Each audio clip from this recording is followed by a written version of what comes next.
Hey guys, welcome to LZH project. My name is Salman Francis. So in our fourth part of our Linux networking basics, we will look at ARP. So what is ARP and how does it work? ARP stands for Address Resolution Protocol. It works on the data link layer of OSI model. If you don't know about the OSI model, I would really recommend and suggest you to just search for OSI model. Okay, so back to our discussion. Basically, ARP works on the data link layer of OSI model, but we can think it as a layer 2.5 protocol, meaning that it works between data link layer and the network layer being the third layer of OSI model.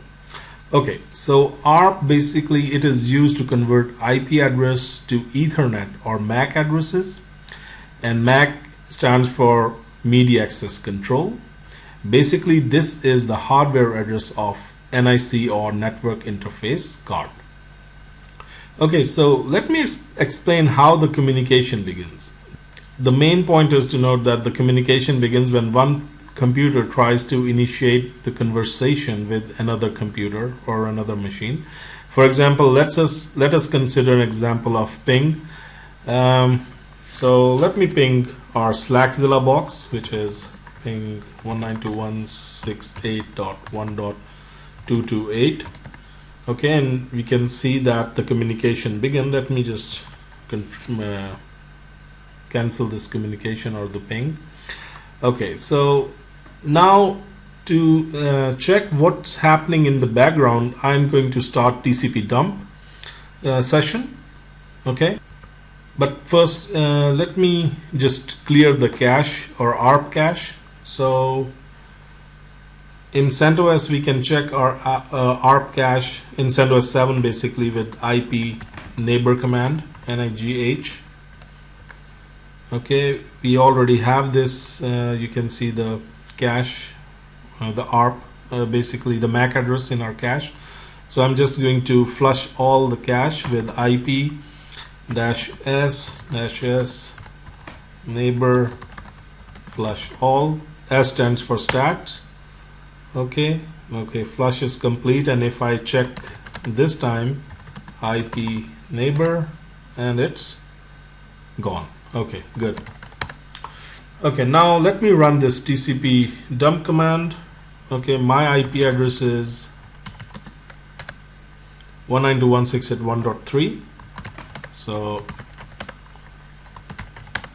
and guys, I'll try to from this video I'll try to just make my videos as small or as short as possible. So TCP dump VV for more verbose. N is not to resolve the names basically.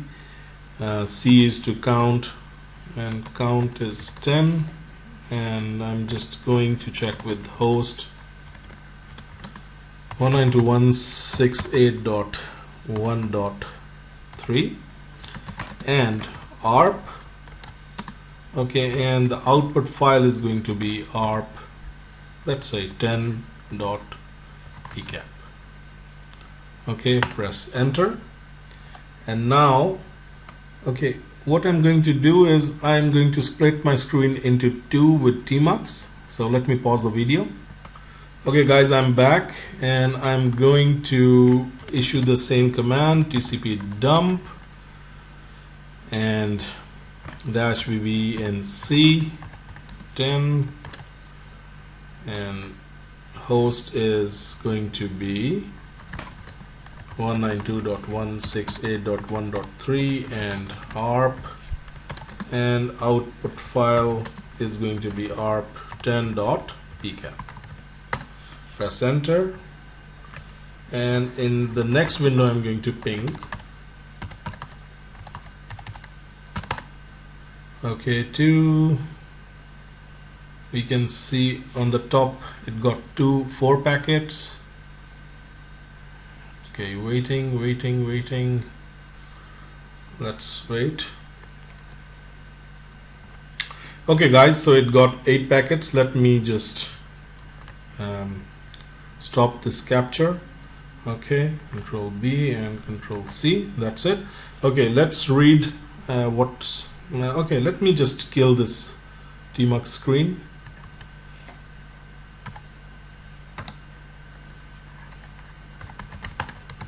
Okay, so we got this ARP10 and TCP dump, ARP10.pcap. Okay, so you can see from this capture, what we can see is that there's a request who has 192.168.228, tell server1.local, or this is this 192.168.1.3, and the length is 28 bytes. And then it is asking, like the reply came in that 192.168.1.228 is at this MAC address. You can see that the IP was converted to the MAC address, and then the ARP request who has server, like this is again it's repeating, and it's now the reply came from this who has server1.local. Like the main thing is now this time this 192.168.1.228 is asking who has server1.local, tell 192.168.1.228, and server 1 has this MAC address, basically you can see.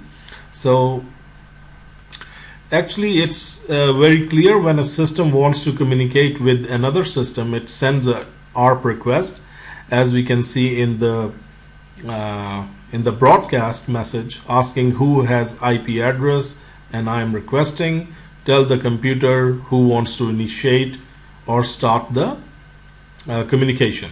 So then on the second phase, if the system is alive, it fetches the MAC address of that second machine as the form of ARP reply.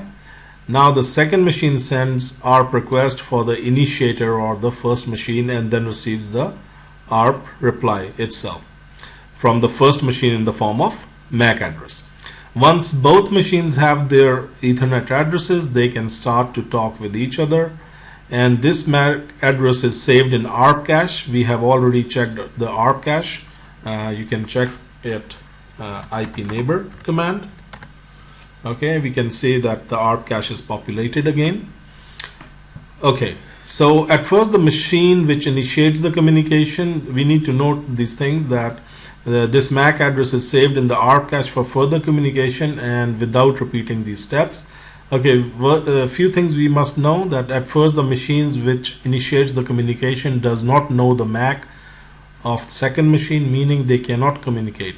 The first machine only knows the IP address, which is a layer 3 of which works on the layer 3 of OSI model, but ARP works on layer 2 of OSI model, or you can say it works on the top of layer 2.